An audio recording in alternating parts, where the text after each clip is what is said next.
சொல்லுங்க பாப்பா. ஜெய் பீம்க்கு அர்த்தம் என்ன பாப்பா சொல்லுமா? கரெக்ட். ஜெய் பீம்னா ஹிந்தியில அம்பேத்கருக்கு வாழ்க, வாழ்க அம்பேத்கர் அப்படிங்கிற அர்த்தம். ஏன்னா எதற்காக நம்ம வாழ்க அம்பேத்கர்னு சொல்லி ஆரம்பிக்கிறோம்னா, இன்னைக்கு டாக்டர் புரட்சியாளர் அண்ணல் அம்பேத்கர் அவர்களுடைய பிறந்த நாள். இந்த நாளை நம்ம நினைவு கூறுவதற்கான கடமைப்பட்டிருக்கிறோம். நம்ம காரணம் என்னன்னா, நமக்கான உரிமையை வென்று கொடுத்தவர். உரிமைங்கிறது என்னன்னு தெரியுமா? ஒரு குடும்பத்துல ஒரு 4 பேர் இருக்காங்கன்னா, அந்த தாய்க்கும் தகப்பனுக்கும் அந்த 4 பேர் உரிமைப்பட்டவர்கள். அந்த தாய்க்கும் தகப்பனுக்கும் 2 பேர்த்த பிடிக்கல, 2 பேர்த்த பிடிச்சிருக்கு அப்படின்னா, அவங்களுக்கான அந்த தாய் தகப்பனுக்கான வாரிசு உரிமை இந்த 2 பேர்த்துக்கு தான் அப்படின்னு அவங்க விருப்பப்பட்டவங்க 2 பேர்த்துக்கு எழுதி கொடுக்க முடியும் வாரிசு உரிமைகளை. ஆனா சட்டம் சொல்லுது, பிடித்தாலும் பிடிக்காட்டினாலும் ஒரு தகப்பனுக்கு பிறந்த 4 பிள்ளைகளுக்கும், குறிப்பா பெண் பிள்ளைகளுக்கும் சேர்த்து அந்த தாய் தகப்பனுக்குரிய அனைத்து உரிமைகளும் கிடைக்க வேணுங்கிறது தான் சட்டம் சொல்லுது. அப்போ புரட்சியாளர் பாபா சாஹிப் அண்ணல் அம்பேத்கர் அவர்கள் இதை தான் செஞ்சாங்க. இன்னைக்கு புரட்சியாளர் அம்பேத்கரை பத்தி எவ்வளவோ பேசலாம். ஒரே விஷயம்தான், பெண் உரிமை போராளி. பெண்களுக்கு இன்னைக்கு சொத்து உரிமையும் மற்ற எல்லா உரிமைகளும் ஆண்களை போல இந்தியாவில் பிறந்த ஒவ்வொரு பெண்களுக்கும் ஆண்களுக்கு இணையான அனைத்து உரிமைகளும் இருக்கு. இந்த சமூக நீதி எப்படி ஆரம்பிக்கணும்? நம்ம ஸ்டேஜ் பாருங்க, அங்க ஒரு சகோதரி உட்கார்ந்துருக்காங்க. ஏன்னா இங்க அண்ணன் விடுதலை சிறுத்தை கட்சியினுடைய மாவட்ட செயலாளர், பெருமதிப்பிற்குரிய மண்ணின் மைந்தர், நம்மளுடைய அடையாளம் அண்ணன் விமல் வங்காளியார் அவர்கள் இருக்கிறாங்க. அவருக்கும் இந்த மாலை வேளையில என்னுடைய நன்றியை தெரிவித்துக் கொள்கிறேன். அதே போல நம்ம பெருமதிப்புக்குரிய அண்ணன் பாம்பே சேகரண்ணன் அவர்கள் இருக்காங்க. நான் சிறு வயதுல முதற்கொண்டு சேகரன் எனக்கு தெரியும். அவரு நான் சின்ன பிள்ளையில இருந்தே சாதிய உணர்வு உள்ளவர். சாதிய உணர்வு அப்படின்னா எப்படின்னா, நம்ம அடுத்தவனை போய் அடிச்சு நம்ம சாதிய உணர்வை சொல்றது கிடையாது. நம்ம மக்களுடைய முன்னேற்றத்திற்காக வேலை செஞ்சு சாதிய உணர்வை காட்டுறது. அதே போல தோழர் வழக்கறிஞர் இருக்காங்க, அவங்க இந்த மண்ணின் மைந்தரு. அது மட்டும் அல்லாம இந்த அம்பேத்கர் நகரினுடைய ஒரு பெரிய அடையாளமா தோழர் இருக்கிறாரு. இன்னைக்கு இந்த அம்பேத்கர் நகர் மக்களை சாதாரணமா எந்த நபர்களாலையும் தொட முடியாம சட்டப்படி அவர்களை அணுகணும்னா அதுக்கு தோழர் அவர்கள் ஒரு முழு பலமா இருக்கிறாங்க. அப்ப இததான் இன்னைக்கு புரட்சியாளர் அண்ணல் அம்பேத்கர் அவர்கள் நமக்கு என்ன பண்ணி வச்சிருக்கிறாங்கன்னா, நம்மளும் ஆளை போல இன்னைக்கு ஒரு மனிதர்களா வாழுகிற அங்கீகாரம், பெண்களும் ஆண்களுக்கு இணையான ஒரு அங்கீகாரம். இது யாரால கிடைச்சது அப்படின்னு பார்த்தோம்னா, இந்த இந்தியாங்கிறது ஒரு சனாதன மண்ணு, சனாதன பூமியா இருக்குது. இந்த இந்தியாவில மண்ணின் மைந்தர்களாகிய தலித்துகள், பட்டியல் சாதி மக்கள்ங்கிறவங்க சவுதி அரேபியால இருந்து இங்க இறக்குமதி செய்யப்பட்டவர்களோ, அமெரிக்காவில இருந்து இங்க இறக்குமதி செய்யப்பட்டவர்களோ, தொழிலின் காரணமாக ஏனைய ஏதாவது ஒரு நாட்டில இருந்து ஒரு 100, 200, 500, 1000 ஆண்டுகளுக்கு முன்போ இங்க இறக்குமதி செய்யப்பட்டவர்கள் கிடையாது. இவர்கள் எல்லாம் இந்த மண்ணினுடைய மைந்தர்கள், பூர்வீக குடிமக்கள். இந்தியாவினுடைய அடையாளம் பட்டியல் சாதி மக்கள் தான். அப்படிப்பட்ட அடையாளமா இருக்கிற இந்த மக்களை அவர்களுடைய வாழ்வியலையும் அவர்களுடைய பொருளாதாரத்தின் அடிப்படையிலையும் நம்மளை பொருளாதாரத்தின் அடிப்படையில் நம்மளை ஒதுக்கி வச்சிருக்கிறான். நம்மளுடைய வாழ்வியல், நம்ம கலாச்சாரத்தின் அடிப்படையில் நம்மளை ஒதுக்கி வச்சிருக்கிறான். நம்ம வீட்டில் நம்ம சின்னதுலேருந்து நீங்கள் பார்த்தீங்கன்னா தெரியும், 50, 100 ஆண்டுகளுக்கு, 200 ஆண்டுகளுக்கு, 300 ஆண்டுகளுக்கு முன்னால இருந்து நம்ம வீட்டில் இருக்கிற பெண்களுக்கு எப்பொழுதும் பேசுகிற உரிமை உண்டு. நம்ம வீட்டில் இருக்கிற வயதான அம்மா பாட்டிமார்கள் ஒரு அதிகாரத்தில் இருந்திருப்பாங்க. நம்ம தலைவலி, காய்ச்சல், என்ன ஒரு பிரச்சனைனாலும் நம்ம பாட்டிட்டு தான் சொல்லுவோம். கை வைத்தியம் பாட்டிக்கிட்ட இருந்தா நம்ம அம்மாவுக்கு வந்துச்சு. அப்ப இப்படிப்பட்ட ஆற்றல் உடையவர்கள் நம்ம இந்த பட்டியல் சமூகத்தினுடைய பெண்கள். அப்போ நமக்கு எல்லாராலையும் ஒதுக்கப்பட்ட நிலையிலையும் இந்த மண்ணின் மைந்தர்களா இருந்தாலும் நம்ம அந்நியர்களா இங்க இருந்தோம். அந்நியர்களா ஒரு காலத்துல நம்ம ஒரு இடத்துக்குள்ள போகக்கூடாது, ஒரு இடத்துக்குள்ள வரக்கூடாது.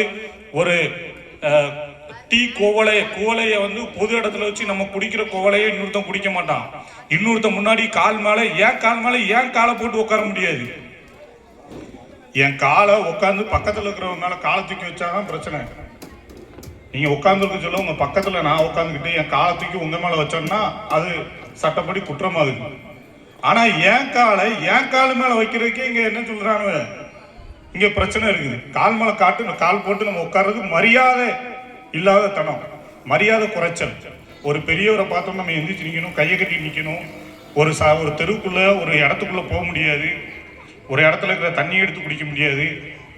அப்ப இதெல்லாம் மாற்றி நம்மளும் ஏனைய இந்தியர்களை போல ஒரு இந்தியனுக்கு இங்க என்னென்ன ரைட்ஸ், என்னென்ன சட்டப்படி என்னென்ன உரிமைகள் இருக்குதோ அதை ஃபுல்லா வாங்கி கொடுத்தவர் புரட்சியாளர் அம்பேத்கர். ஒரு மனிதர் படித்தார். இந்த உலகத்தில் இருக்கிற, குறிப்பா இந்த இந்தியாவில் இருக்கிற வர்ணாசிரம கோட்பாடின்படி அடிமைகளா இருந்த பல கோடி மக்களுடைய மீட்பரா இருக்கிறார். இன்னைக்கு நம்மளாம் இங்க உட்கார்ந்து இருக்கிறோம், பேண்ட் சட்டை போட்டிருக்கேன், நான் ஷூ போட்டிருக்கேன். எனக்கு சின்ன வயசுல செருப்பு போட்ட ஞாபகம் இல்லை. நாங்க எங்க தெருவு சொன்னாலே இவனு இந்த சாதியை சேர்ந்தவங்கன்னு சொல்லி கரெக்டா அடையாளப்படுத்துவாங்க. காவல்துறை நிப்பாட்டுவாங்க, எந்த தெருவுன்னு கேட்பாங்க. போல்டர் முறை சொன்னா ஒரு வழக்கு கண்டிப்பா இருக்கும், ஒரு வழக்க போடுவாங்க. நம்மளுடைய கெட்டப்ப பார்த்தோன்னா எந்த தெருன்னு கேட்பான்.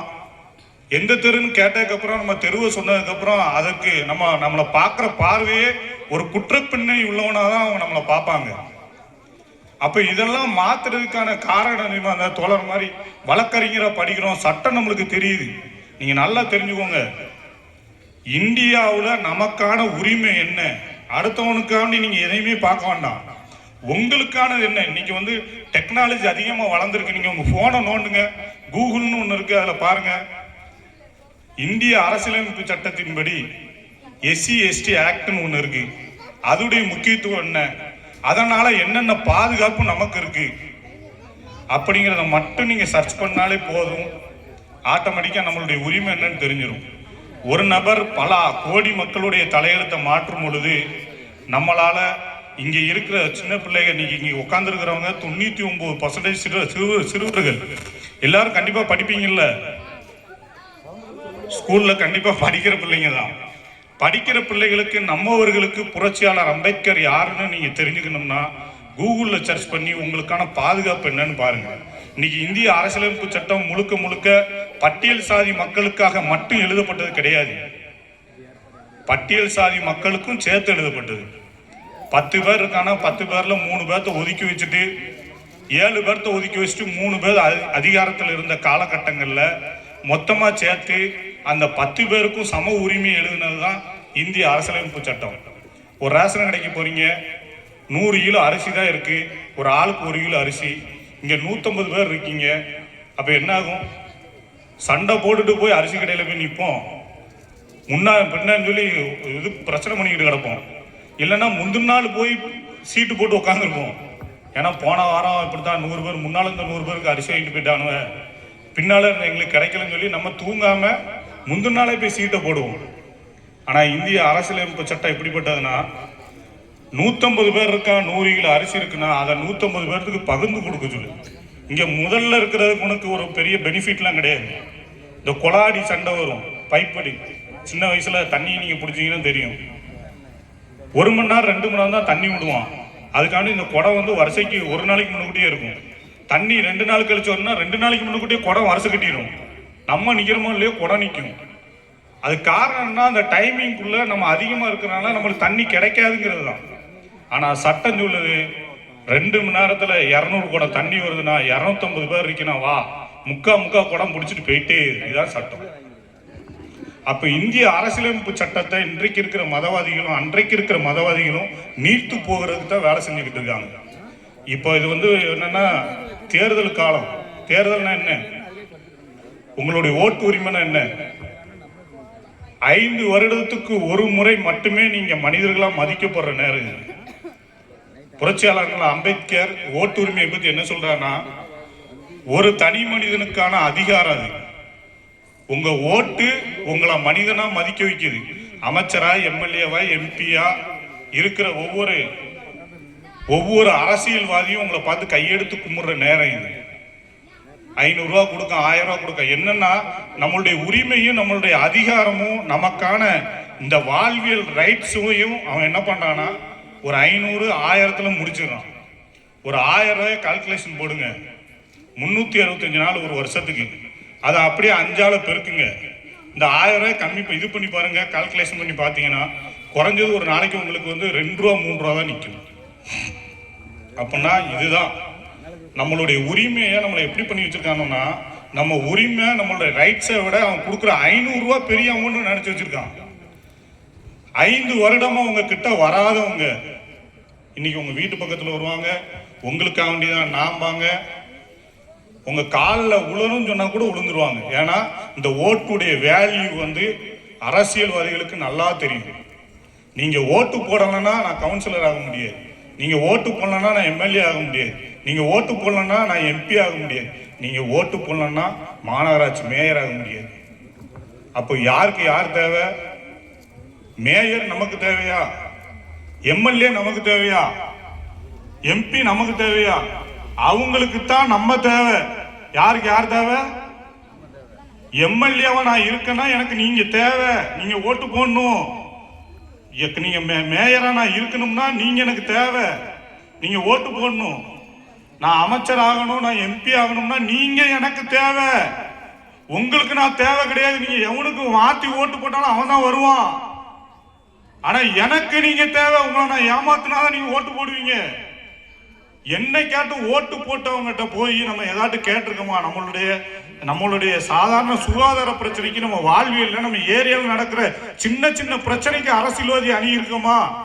கேட்டா நான் அந்த கட்சிக்கு ஓட்டு போடல. நீங்க எந்த கட்சிக்கு ஓட்டு போட்டாலும் ஓட்டு போடாட்டினாலும் இங்க அதிகாரத்தில் இருக்கிறவன்ட்ட கேள்வி கேட்க வேண்டிய உரிமை உங்களுக்கு இருக்குது. ஏன்னா நீங்க இந்த நாட்டினுடைய குடிமகன், மறந்துடக்கூடாது. நீங்க ஓட்டு போட்ட கட்சி ஜெயிக்கல, ஓட்டு போடாத கட்சி ஜெயிச்சிருந்தாலும் நீங்க கேள்வி கேட்கணும், நீங்க உங்களுடைய உரிமையை கேட்கணும். உரிமையை கேட்கறதுக்கான எல்லா விதமான ரைட்ஸும் உங்களுக்கு இருக்கு.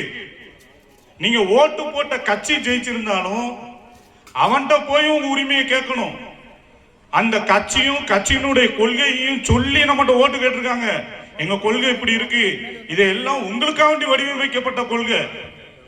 இந்த கட்சிக்குன்னு ஒரு கொள்கையை வடிவமைச்சு அந்த கொள்கையை நம்மளுக்குள்ள வந்து திணிக்கல, நமக்காக வேண்டி ஒரு கொள்கையை வடிவமைச்சிருக்கான். அந்த கொள்கையை கொண்டு வந்து உங்கள்கிட்ட சொல்றாங்க, அதன் மூலியமா ஓட்டு கேட்கறாங்க. சிம்பிளா ஒரு மேட்டர் சொல்லிட்டு முடிச்சிடுறேன். உங்க வீட்டுக்கு ஒரு வேலைக்காரனை வேலைக்கு சேர்க்கிறீங்கன்னு வச்சுக்கிடுவோம். யாரு சொல்லுங்க, சத்தமா சொல்லுங்க.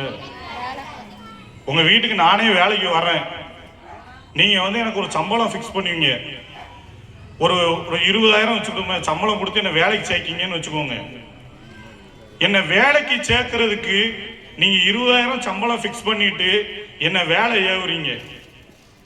ஆனா அதே வேலைக்காரன் நான் இப்ப என்ன செய்ய போறேன்னா, உங்ககிட்ட வேலைக்கு சேர்றதுக்கு உங்களுக்கு ஒரு நாளைக்கு 500 ரூபா கொடுத்து வேலைக்கு சேர்றேன்.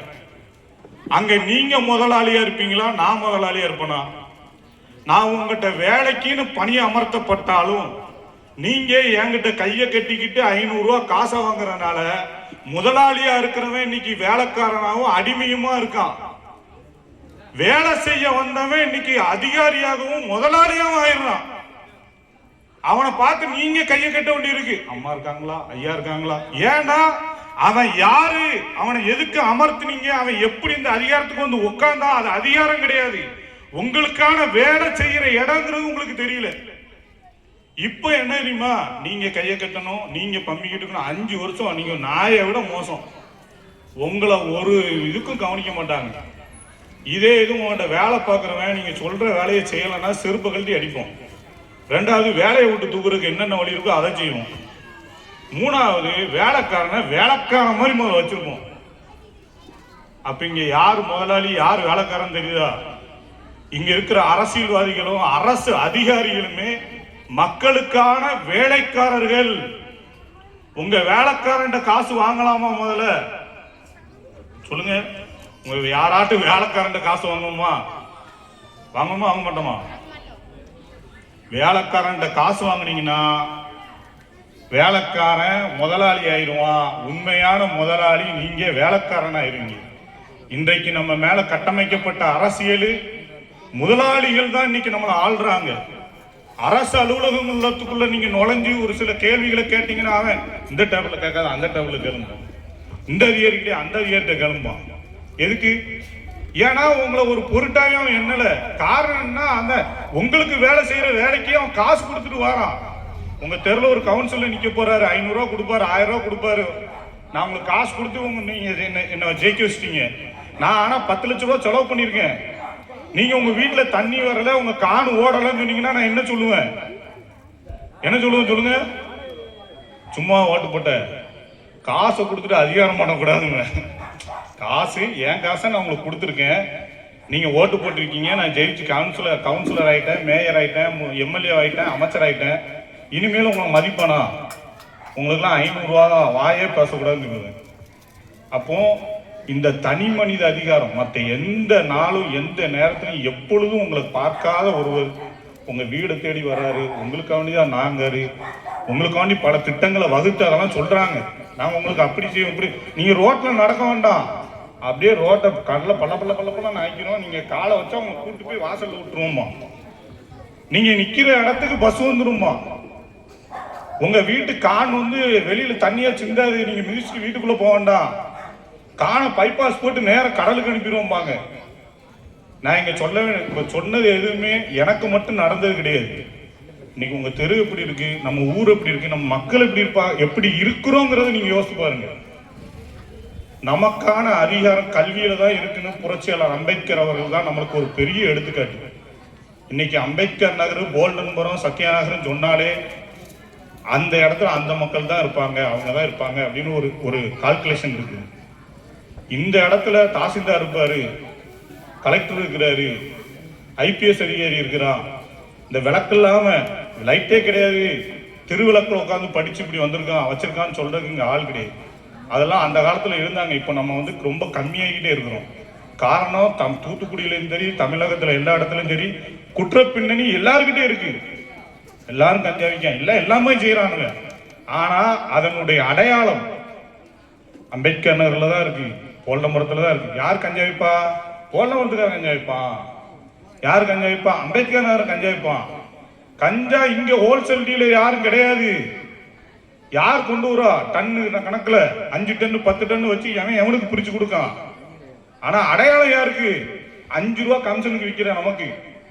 ஏன்னா உங்களுக்கு பின்னணியோ பேக்ரவுண்டோ கிடையாது. சப்போர்ட்டுக்கு யாரும் வரமாட்டாங்க. அரசியல்வாதி வரமாட்டான், எவனுமே வரமாட்டான். அப்போ நம்ம ஒரு வெள்ளை பேப்பர் மாதிரி என் பேரை எழுதிட்டு அவன் நினைச்ச இடத்துக்கு புரிஞ்சுக்கு ஃபுல் பண்ணிடுவான். கஞ்சா விற்பான், குற்ற சம்பவம்லாம் இங்கே நடக்கும். அம்பேத்கர் நகர்னு ஒரு பேப்பரில் எழுதிட்டு அந்த வெள்ளை பேப்பரை ஃபுல் பண்ணிட வேண்டியதான் நம்மளே. ஆனால் அடுத்தவன் அப்படி சொல்ல முடியாது. ஏன்னா அவனுடைய பேக்ரவுண்டு சாதி ரீதியில் வருவாங்க, மத ரீதியில் வருவாங்க, பணம் வச்சுருப்பான், பொருளாதாரத்தில் வலுவான ஆளாக இருப்பான். அப்போ அதுக்கு காரணம் என்ன? பிள்ளைகளா நல்லா படிச்சீங்கன்னா உங்க அடையாளத்தை மாற்றலாம், உங்க அதிகாரத்தை சென்றடையலாம், நீங்க யாருங்கிறத இந்த உலகத்துக்கு காட்டலாம். அதுக்கு ஒரே ஒரு காரணம் கல்வி தான். ஒரு காலத்துல படிச்சா காசு கொடுத்து தான் வேலைக்கு போக முடியும். இப்ப அப்படி கிடையாது. எக்ஸாம் எழுதுனீங்கன்னா 5 பைசா செலவு இல்லாம அப்படியே உட்காந்துடலாம் அதிகாரத்துல. அதிகாரங்கிறது அடுத்தவங்களை அடக்குறதுக்கோ அடுத்தவங்களை ஏமாத்துறதுக்கோ கிடையாது, சேவை செய்யறதுக்கு அப்படின்னு சொல்லி முடிச்சுக்கிறேன். நல்லா படிங்க. உங்களுடைய எதிர்காலம் உங்களுடைய கல்வியில இருக்குங்கிறத நல்லா புரிஞ்சுக்கோங்க. உங்க எதிர்காலத்தை தக்க வைக்கிறதுக்கும் உங்க குடும்பத்துக்கு ஒரு பேரை உருவாக்குறதுக்கும் ஈஸியான வழியை ஒரு பாதையை போட்டு வைத்த அண்ணல் புரட்சியாளர் அம்பேத்கரை பத்தி இன்னும் நல்லா தெரிஞ்சுக்கோங்கன்னு சொல்லி முடிச்சுக்கிறேன். நன்றி, வணக்கம்.